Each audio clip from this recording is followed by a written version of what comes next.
हमें जी बहुत सारे लोग ये भी कहते हैं कि जब पश्चिम बंगाल में आते हैं तो ऐसा लगता है पाकिस्तान में आ गए। यहाँ ना भारत का संविधान चलता है, ना यहाँ भारत के कानून है, ना सीबीआई आ सकती है, ना ईडी आ सकती है। नमस्कार दोस्तों, मैं हूं हामिद सैफी और आज हम बात करेंगे उन सभी मुद्दों पर जो आपसे जुड़े हैं। अरे भाई, वही सवाल जिन्हें पूछने के वक्त गोदी मीडिया को सांप सूंघ जाता है, या यूं कह लो कि उनके मुंह में दही जम जाती है। मगर उससे पहले आप देखिए ये वीडियो। सिगरेट का एक पैकेट आज के हिसाब से 7 से 14 लाख रुपए के बीच में उस समय आज के हिसाब से पड़ा होगा, अगर आज की कीमत देखी जाए तो देखा आपने, मीडिया जिसे देश का चौथा स्तंभ कहा जाता है वो हमें क्या दिखाता है? वो हमें दिखा रहा है कि देश के पहले प्रधानमंत्री जो सिगरेट पीते थे, अगर वो आज के टाइम में इस तरह से किसी दूसरे शहर से मंगाई जाती तो उसकी कीमत आज क्या होती। इसे दिखाने के पीछे उनकी क्या सोचा समझा एजेंडा है वो तो वही बेहतर जानते होंगे, लेकिन उन्हें हमें इतना ज़रूर बताना चाहेंगे कि आज देश के हर बड़े शहर में हर चीज़ उपलब्ध होती है।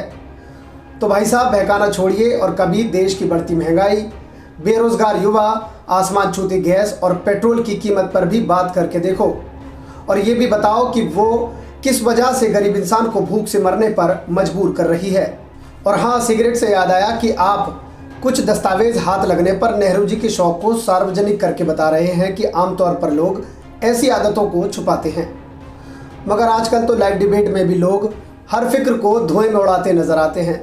इतना ही नहीं, जिसे मेरी बात पर ज़रा शक हो तो वो कभी नोएडा फिल्म सिटी घुमाए।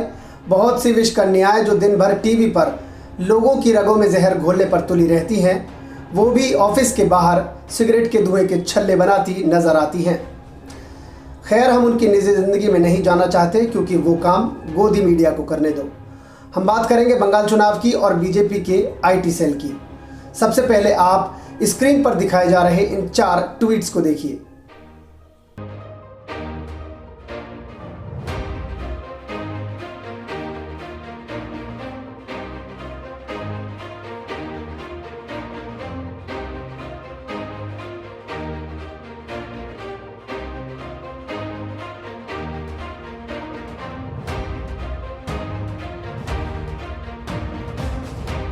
दोस्तों, ये चारों ट्वीट्स अलग अलग ट्विटर हैंडल से किए गए हैं, मगर आप देखिए कि एक भी ट्वीट में एक शब्द अलग नहीं है। ऐसे में समझा जा सकता है कि बंगाल में मतदान से पहले ही बीजेपी की आईटी सेल फौज ममता बनर्जी और टीएमसी की नकारात्मक छवि को तैयार करने में लगी है। इन चारों ट्वीट्स के स्क्रीनशॉट फ्रीलांस पत्रकार प्रशांत कनौजिया ने ट्वीट किए हैं। आईटी सेल को थोड़ी देर साइड में रखते हैं और आप ये समझिए कि देश की मुख्य धारा की मीडिया को गोदी मीडिया क्यों कहा जाता है। आपकी स्क्रीन पर ये अलग अलग न्यूज़ चैनल के थंबनेल से लिए गए स्क्रीनशॉट हैं। आप इन्हें देखिए कि कैसे चुनाव के टाइम देश के ज़रूरी मुद्दों को अलग थलग कर दिया जाता है। और हमारे देश की जनता भी इतनी सीधी है दोस्तों कि जिन मुद्दों के लिए वो सालों आंदोलन करती है, चुनाव के वक्त इस तरह के एजेंडे को देखते हुए वोट कर देती है और फिर नेताओं के कुछ ऐसे बयान सामने आते हैं। देखिए जरा। देश भर में जितने चुनाव हुए सबके सब भारतीय जनता पार्टी जीत रही। माहौल किस चीज का है? कोई एक नेता विपक्ष का नहीं है, इसका माहौल है क्या? सरकारें उनकी कम होती जा रही है, इसका माहौल है क्या? जनता लगातार मोदी जी को स्वीकृति दे रही है, इसका माहौल किस चीज का है?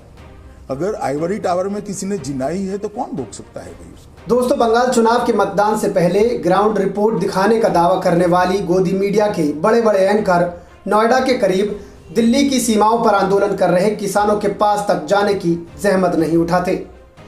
ऐसे में समझा जा सकता है कि देश और देश के अन्नदाताओं से चौथा स्तंभ कहे जाने वाली मुख्य धारा की मीडिया का कितना सरोकार, कितना वास्ता है।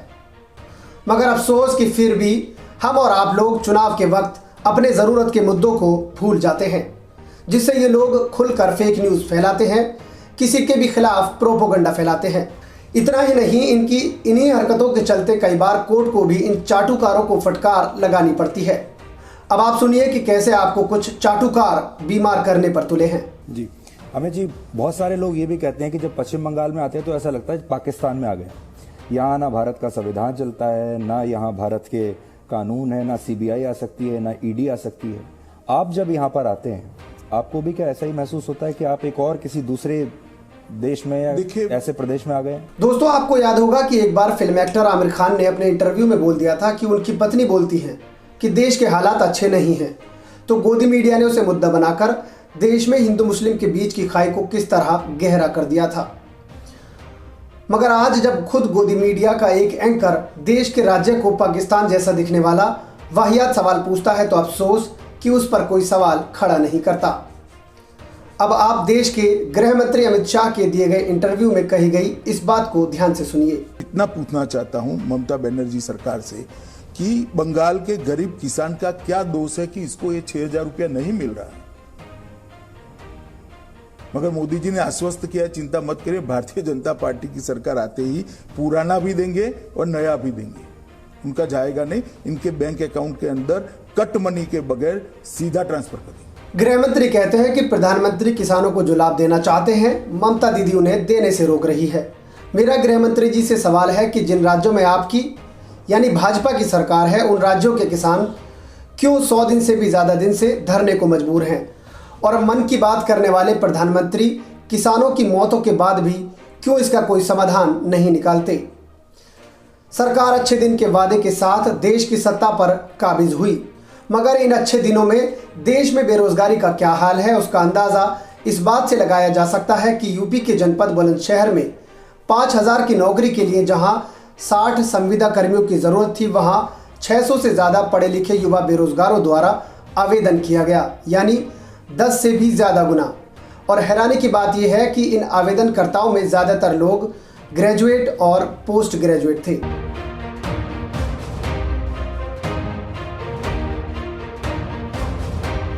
तो दोस्तों, चलते चलते मैं आपको एक मज़ेदार बात बताता हूं, और वो बात यह है कि देश में राजनीति का ही स्तर नहीं गिर रहा बल्कि राजनेताओं की भाषा का स्तर भी गिर रहा है। जिन्हें मैं अब तक अच्छा कलाकार मानता था वो मिथुन चक्रवर्ती पीएम मोदी के सामने बोलते हैं कि वो कोबरा हैं। तो मैं उन्हें ये वीडियो दिखाना चाहता हूं जिसे देखकर वो समझ जाएंगे कि देश में सांपों का अस्तित्व कितना खतरे में है।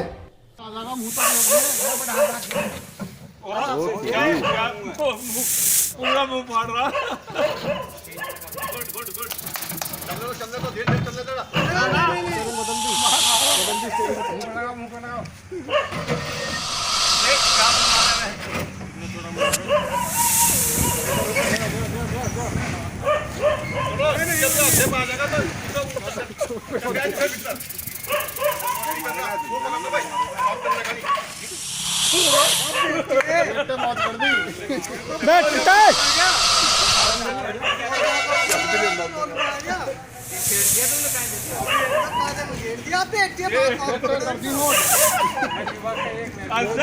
पूछना छोटा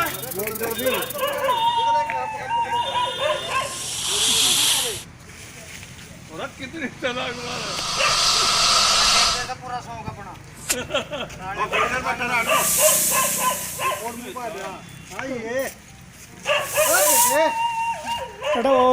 मौज कर दे। दाब दाब दाब फेंका दाब दाब बस बस बस बस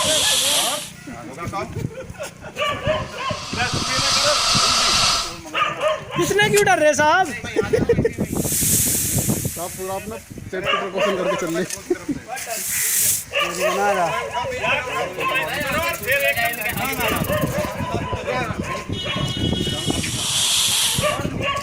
मुंह पर परे खड़ा हो जा।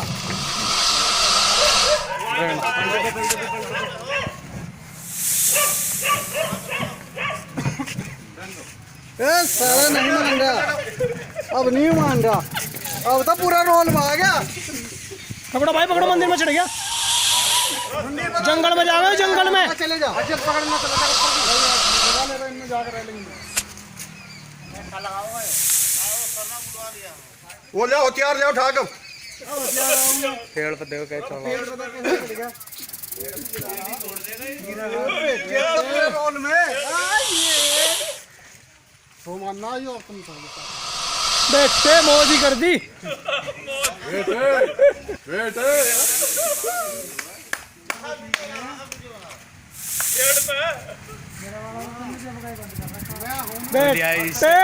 इससे चला जा, इससे मौज ही कर दी। अब ले लो इसको, इसे अड़ंगे वो दे दो। अब तो अब कब्जा नहीं देना का बिगड़ गया। हाँ और सुनो हिम्मत करा करो, जब इसमें आ जाए तो फिर